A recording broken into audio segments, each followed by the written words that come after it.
मांसिक भोजन का भी आहार करते हैं बिल्कुल महाराज जी। नहीं, बिल्कुल इसे मतलब कुछ, मंगलवार को हनुमान जी के जाएंगे, मतलब इसे हर। कुछ नहीं होने वाला। सबसे पहली बात है हमारे आहार शुद्धि, मन शुद्धि।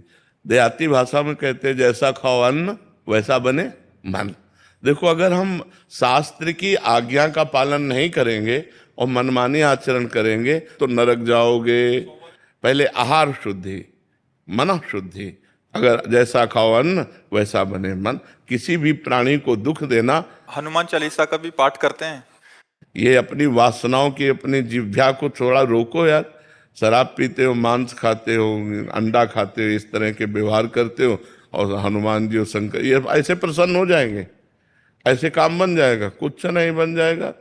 अवश्य में भोक्तव्यम कृतम कर्म शुभाशुभम। जो तुम कर्म करोगे तुम्हें भोगना पड़ेगा। चाहे मुर्गा हो, चाहे बकरा हो, सब जीव अपने प्राण बचाना चाहते हैं। सब जीव, तुम उनको काट कर खाओगे, वो भोगना पड़ेगा। राम जी के रूप में भगवान ने यदि बाली के चरण में बाण मारा, तो भगवान श्री कृष्ण के चरण में व्याध के रूप में उसने बाण मारा। देखो ना, लीला देखो। भगवान ने अंतिम अपनी लीला, जो श्री कृष्ण लीला है, वो यहां संपन्न की कि भगवान के चरण में व्याध जो है बाण मार रहा है।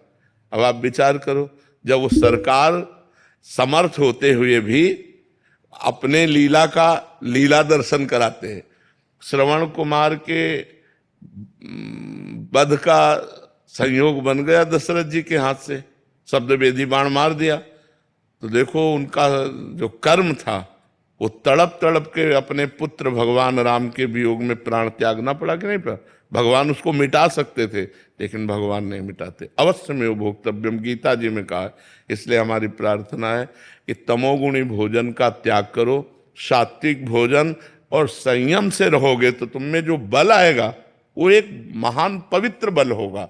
आज बल नहीं दिखाई देता, चेहरे में कांति नहीं है, विचार में पवित्रता नहीं है। ऐसा नहीं, हम पशु नहीं हैं, हम मर्यादा से चलने के लिए हैं।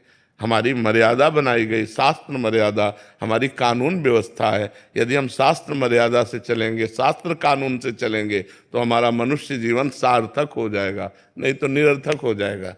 जैसे आजकल बच्चे कहते हैं हम स्वतंत्र हैं। नहीं, स्वतंत्रता नहीं। माता पिता की आज्ञा की परतंत्रता, शास्त्र की आज्ञा की परतंत्रता, गुरु की आज्ञा की परतंत्रता, कानून की परतंत्रता, अगर ये स्वीकार करोगे तो स्वतंत्र हो जाओगे।